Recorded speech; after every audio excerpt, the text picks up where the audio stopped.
Bonjour tout le monde, grâce à mon nouveau véhicule, un Ford Ranger de 2001, dans un état absolument splendide, j'ai appris quelque chose que je vais partager avec vous, bien sûr pour ceux qui ne savent pas ce qu'est ce voyant.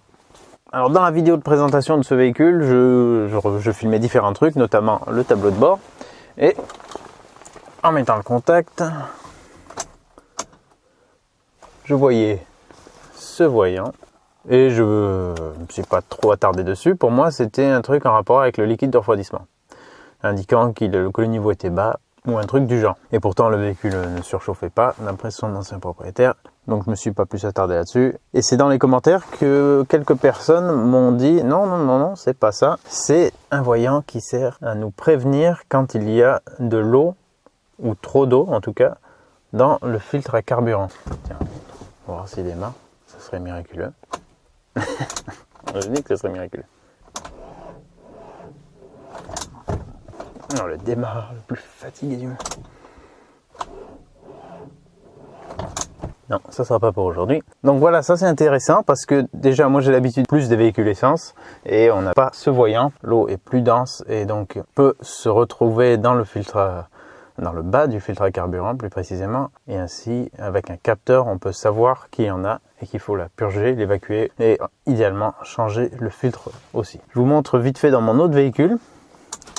Pareil, ce voyant qui lui ne s'affichait pas car il n'y a pas de problème à ce niveau. J'ai mis un petit peu de décoration. On est sur une flotte de véhicules quand même très moderne et très classe. Alors, moi j'ai un bouton ultra cool ici. C'est celui-ci qui permet de voir si les voyants fonctionnent, si les aiguilles montent au max et compagnie. Et il montre aussi celui-ci.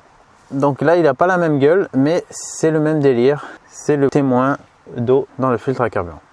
Donc le filtre à diesel, gasoil. S'il s'allume, c'est qu'il ne faut pas traîner. Alors là, il est orange. Je ne sais pas si sur l'autre, il était orange avant de devenir rouge ou s'il était directement rouge. Toujours est-il que s'il s'allume, il ne faut pas traîner pour purger le filtre et idéalement le remplacer. Donc je vais vous montrer où ça se situe sur ces deux véhicules et vous pourrez regarder sur le vôtre. Ça devrait être accessible à peu près de la même manière. Lui d'ailleurs, je ne sais même pas s'il a un témoin pour ça ou s'il le capte autrement. Putain, je me prends toujours ce machin dans la tête. Il le capte peut-être d'une autre manière. Mais en tout cas, on peut voir que le premier filtre, lui il est en équipé de deux. Il y en a un qui a un fond en métal et l'autre qui a un fond transparent. Grâce à ce fond transparent, on peut voir s'il y a de l'eau.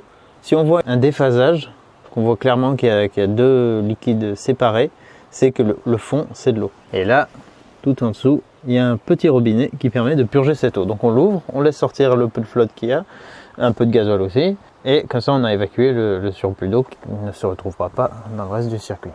Alors ça c'est une première config. Donc là, comme je vous dis, le témoin, il n'y en a pas dessus. S'il y en a un, puisqu'il est affiché au tableau de bord, alors est-ce que le tableau de bord peut équiper différentes versions qui auraient ou pas le témoin? Ouais. Alors peut-être il est ailleurs, vers la pompe à carburant, mais normalement c'est là qu'il devrait être. Et sur ce véhicule, rassurez-vous, les néophytes, ceci n'est pas un montage d'origine sur Ford Ranger. C'est juste que comme il n'y a plus du tout de batterie, et cette batterie non plus n'est pas celle d'origine, elle n'est pas installée de la bonne manière, c'est juste que l'autre qui avait, celle-ci, elle affichait 1,6 volts.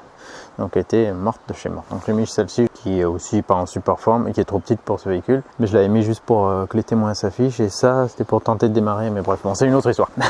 Alors là pour celui-ci, il est là, le filtre à carburant. Il y avait juste deux écrous qui le maintenaient là. Une fois qu'on les a enlevés, on peut y accéder. Et là on a deux fils qui arrivent ici pour récupérer l'info d'un petit capteur qui est là-dedans. Donc je pense que c'est juste un petit capteur qui doit envoyer un petit courant électrique et si ça passe très bien, c'est que c'est de la flotte. Si ça passe pas bien, c'est que c'est du gasoil. Je pense que c'est ça, un truc du genre. Donc là, on a la cartouche filtrante. Ici, on a un petit robinet. Et là, on peut y mettre une petite durite pour récupérer le gasoil. Et en toute logique, il devrait y avoir de l'eau. Donc on va l'ouvrir pour regarder. J'ai malheureusement pas de petite diorite, donc j'ai un bocal pour récupérer. Voilà, je n'insiste pas trop, c'est du plastique, souvent bien fragile. Je le dévisse, peut-être qu'il faudrait ouvrir, ouais là ça fait pas appel d'air, donc il faut certainement ouvrir quelque part pour que ça puisse se vider. Je vais juste défaire le capteur pour passer ma clé.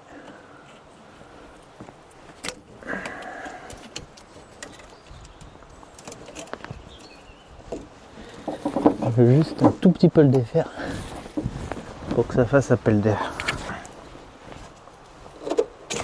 Voilà, ça fait très longtemps qu'il n'a pas été changé celui-là. Il était bien serré. Voilà, ça vient.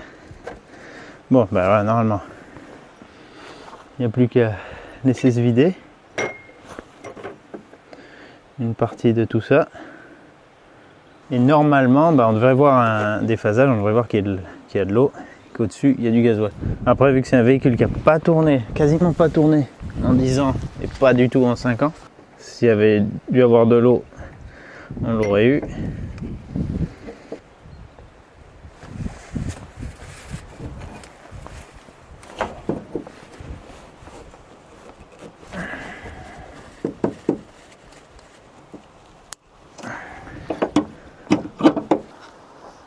Bon bah là c'est pas flagrant en termes de flotte, mais c'est flagrant en termes de trouble et de saleté. Voilà. Si vraiment il y a de l'eau, on voit clairement il y aurait une partie translucide en bas et une partie jaunâtre au-dessus.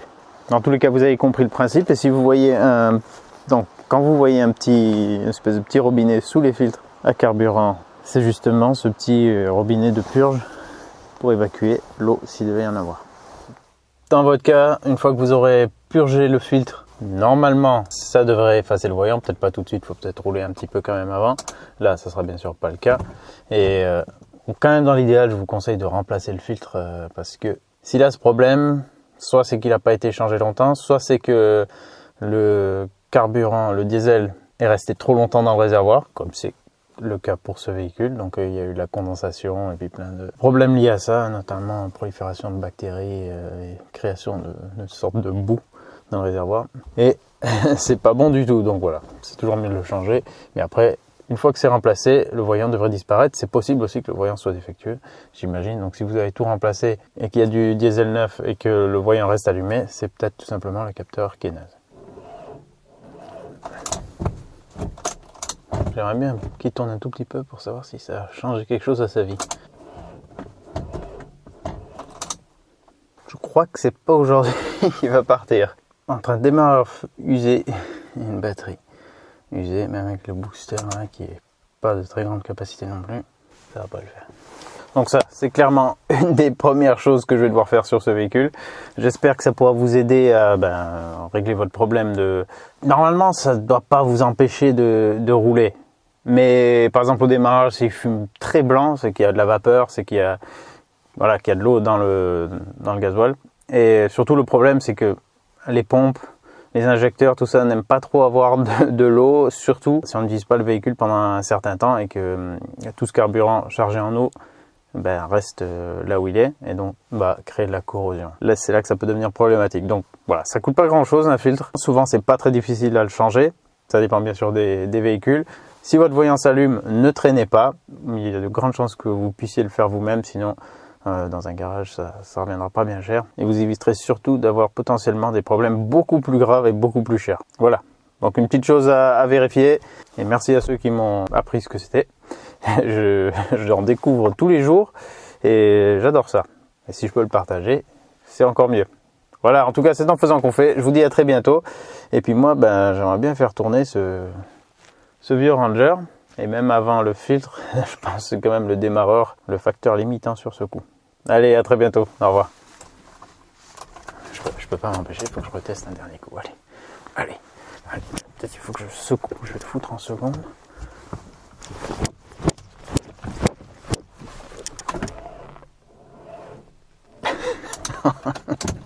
On y croit.